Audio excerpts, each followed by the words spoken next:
Glossary. Middle class. Sad.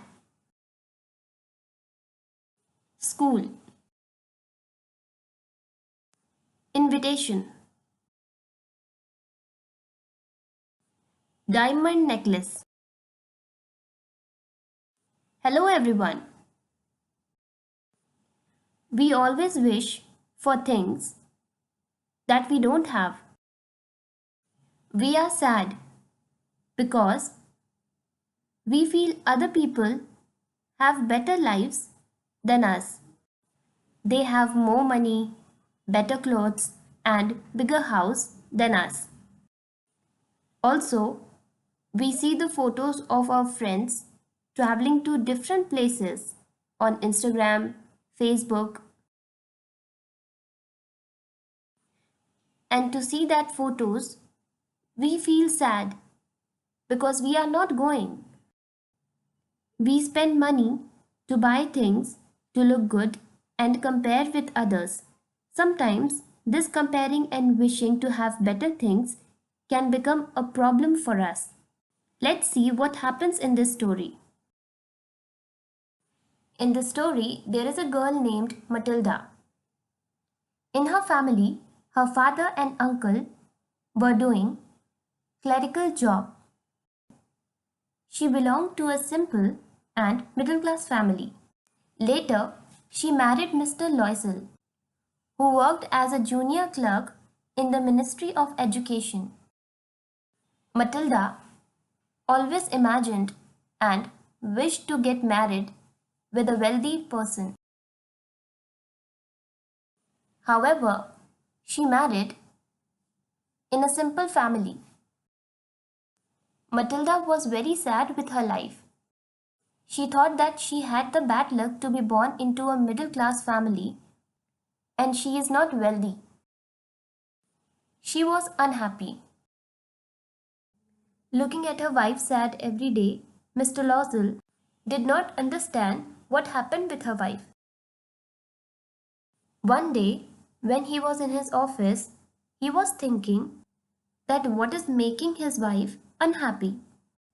Then one day, Mr. Loisel came home with an invitation to a fancy ball thrown by his boss, the Minister of Education. He had worked very hard and tried many ways to get the invitation. He thought that his wife will be very happy to see this and it will definitely make her smile. Soon he reached home and he gave it to his wife. Instead of being delighted, she threw the invitation spitefully upon the table. She said, "What do you suppose I want with that?" Mr. Loisel was surprised to see her reaction. He said, "What happened, my dear? What made you so angry?" She said, "What do you suppose I have to wear to such a thing as that?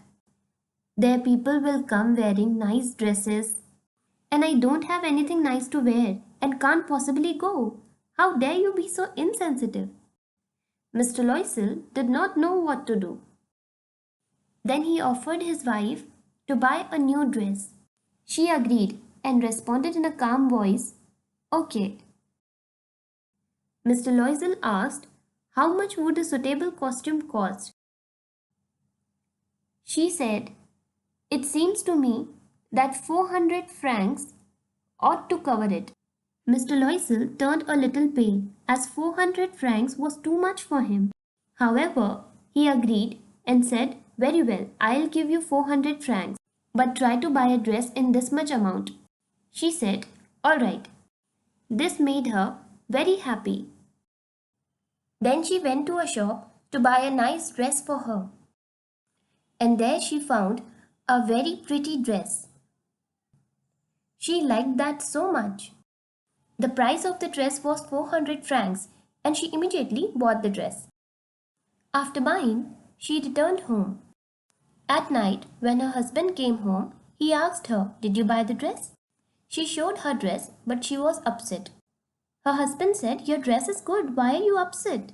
She did not respond him. Her husband said, "What is the matter with you?" She replied angrily, "In the ball, ladies will come wearing nice jewelries. But I don't have any jewelry. How could I go there? Her husband said, "Oh dear, I already gave you 400 francs. Now I don't have much to give you." She was upset and weeping. Mr. Loisel did not know what to do. He said, "You can wear some natural flowers. In this season, they look very chic." She was not convinced and she became more angry. Mr. Loisel was wondering how to please her wife. Then he cried out and said, "I have got a suggestion for you." She said, "What is that?" He said, "Go and find your friend, Madame Forestier, and ask her to lend you her jewels." She uttered a cry of joy. "It is true," she said. Next day, she took herself to her friend's house. She met and greeted her friend joyfully. They were enjoying talking with each other. Then Mrs. Loisel said, "Can I ask you a favor?" Her friend said, "Sure." Mrs. Loisel asked, "Can you lend me some jewelries?" Madame Forestier said, "Sure, why not?" Then Madame Forestier went to her closet, took out a large jewel case, brought it, opened it, and said, "Choose, my dear." Mrs. Loisel looked at all her jewelries, and then she saw a superb necklace of diamonds. She thought that it will be a perfect match for her. She said, "Could you lend me this?" Her friend said, "Yes, certainly." She fell upon the neck of her friend, embraced her with passion, then came back to home. Her husband asked, "You got the jewelry?" She said, "Yes."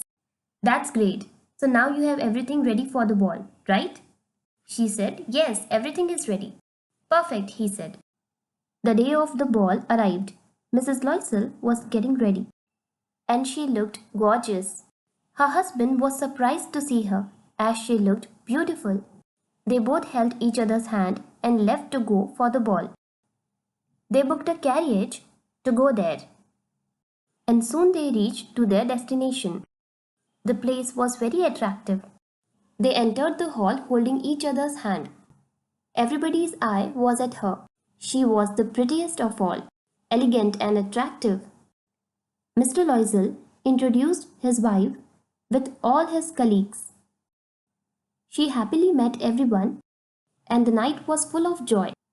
Her husband was feeling sleepy, and it was past midnight, and she was enjoying herself with others. He asked her, "Shall we go?" She said, "Yes, sure."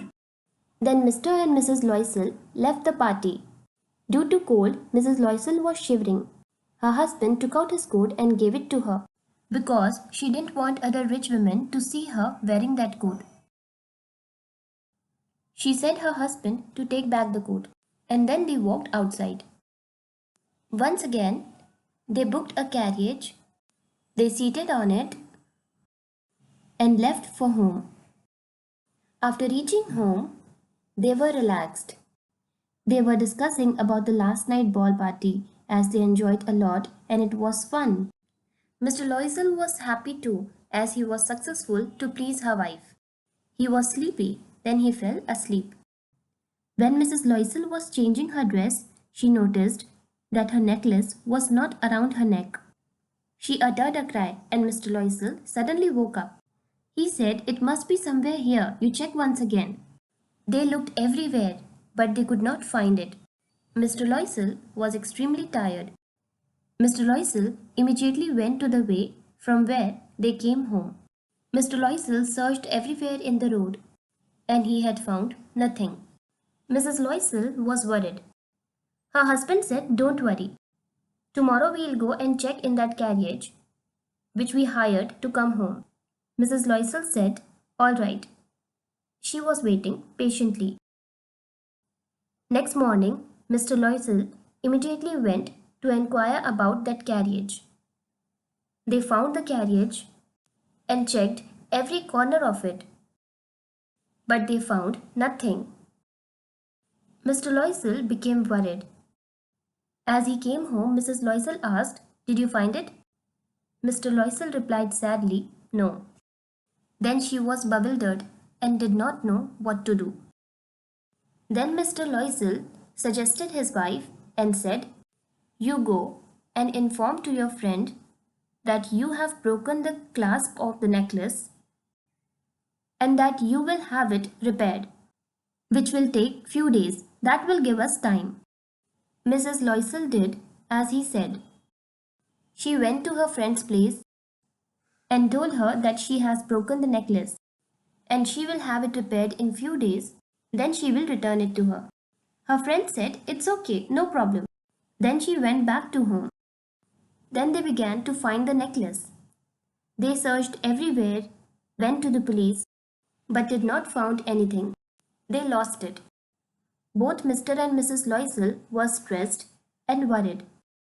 Then Loisel declared that we must replace this jewel.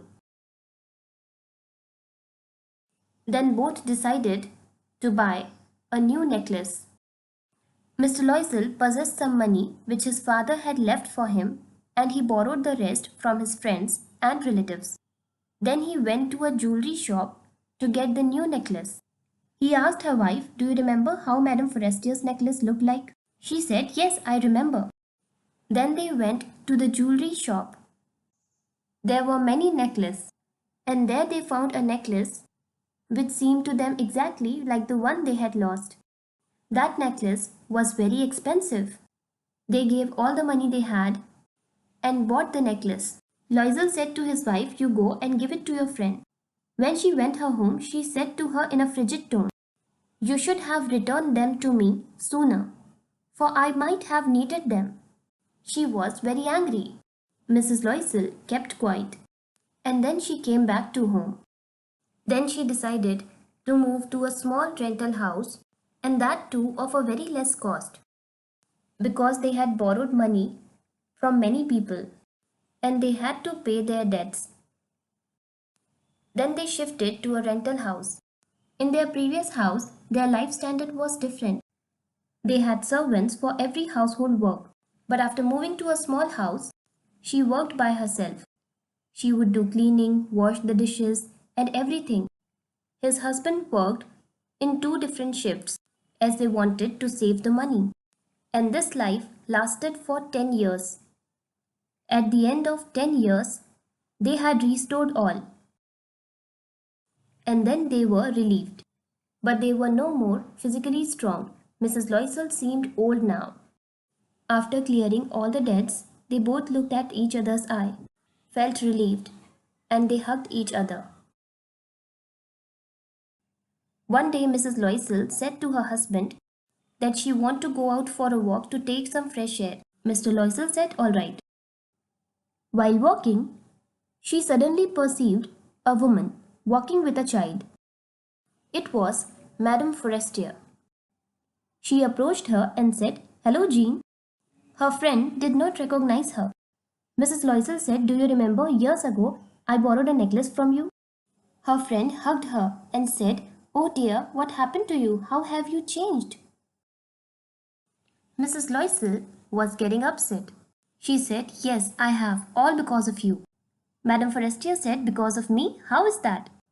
"You recall the diamond necklace that you loaned me to wear to the minister's ball? Well, I lost it. And to return you exactly the same necklace, we borrowed money from many people. It was not easy for us to clear our debts. And that is why I have changed, only because of you." Madame Forestier was shocked and said, "Oh, my poor Matilda, mine were false and was very cheap." Mrs. Loisel was stunned to hear that.